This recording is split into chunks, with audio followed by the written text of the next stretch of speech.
ربنا لا تزغ قلوبنا بعد اذ ہدیتنا، اے ہمارے رب ہدایت ملنے کے بعد ہمارے دلوں کو موڑنا نہیں، ہمارے دلوں کو ٹیڑھا مت کرنا۔ اس کا مطلب یہ ہوا کہ ہدایت ملنے کے بعد بھی دل کے ٹیڑھے ہونے کا امکان ہے، پاسبلٹی ہے اس کی۔ ایمان اور توحید ملنے کے بعد بھی آدمی کے گمراہ ہو جانے کا خدشہ ہے، تبھی تو دعا مانگی گئی۔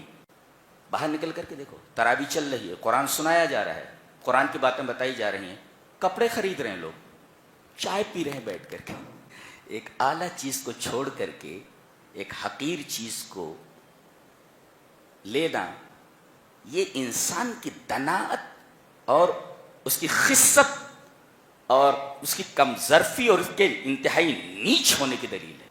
جہاں سونا بٹ رہا ہو وہاں نہ جا کر کے جہاں ریت مل رہی ہو، ریت آدمی پکڑ رہا ہو، ریت حاصل کر رہا ہو، اس سے زیادہ بدبخت اور بے وقوف آدمی کون ہو سکتا ہے؟ تو تم البر نہیں پا سکتے۔ اللہ اکبر! یعنی استطاعت رکھتے ہوئے اگر حج نہ کرے تو اس کے لیے لفظ کفر استعمال کیا گیا ہے۔ بڑی خطرناک بات ہے یہ۔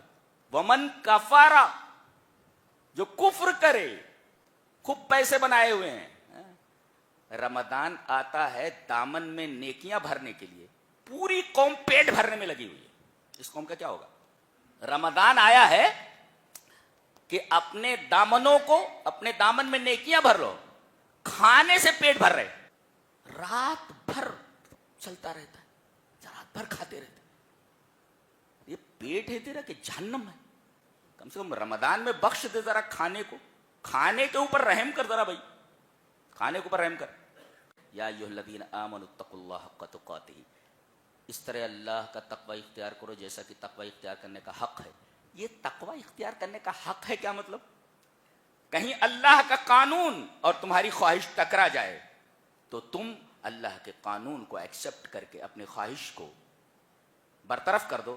مثلاً بیٹے کی شادی ہے، اب بیٹے کی شادی میں کہہ رہے ہیں کہ سارے ارمان نکال لینے۔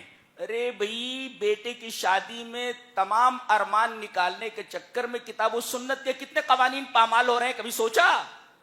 تو اللہ کے قانون کو دیکھ۔ اعوذ باللہ من الشیطان الرجیم، بسم اللہ الرحمن الرحیم۔ لن تنالوا البر حتى تنفقوا مما تحبون۔ سورہ آل عمران چل رہی ہے۔ اس سورہ کریمہ کی جو تھیم ہے اور کور ہے اس کا، یا محور ہے، ایکسس،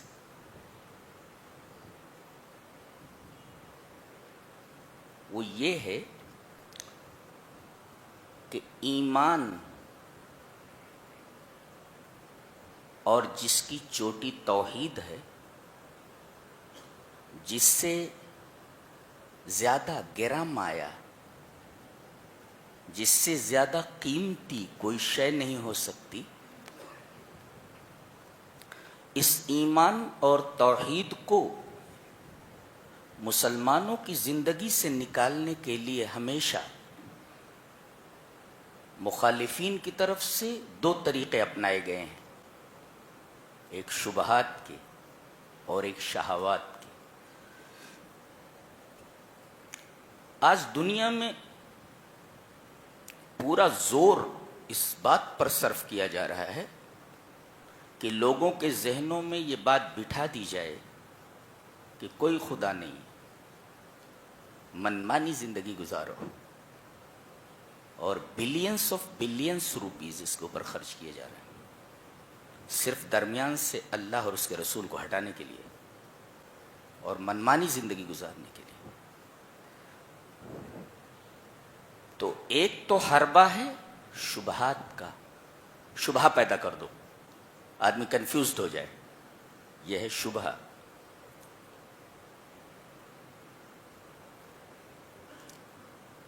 اس سے بچنے کے لیے اس سورہ کریمہ میں بہت سارے طریقے بتائے گئے ہیں۔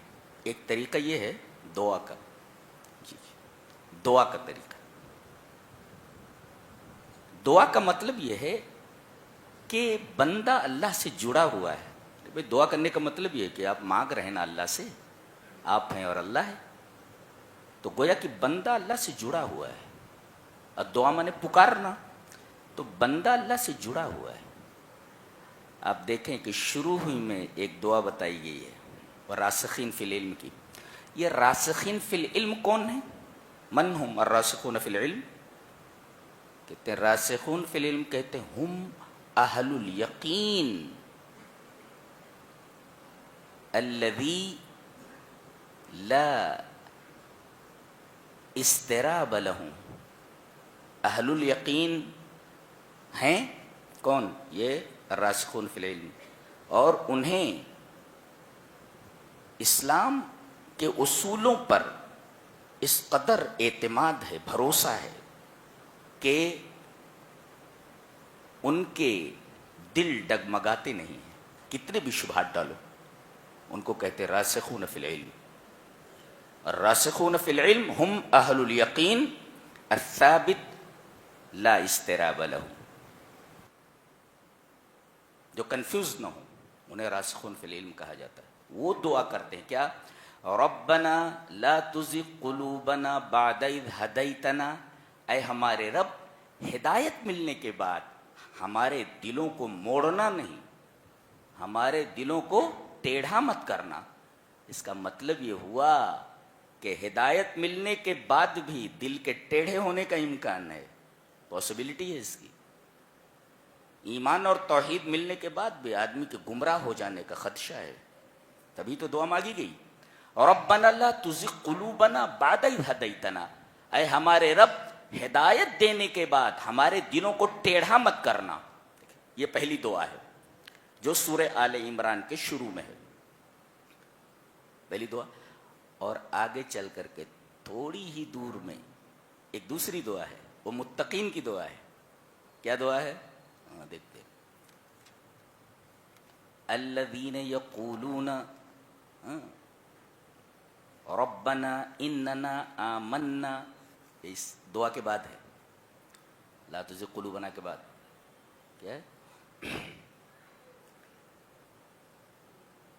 للذین اتقوا، یہ متقیوں کی دعا ہے۔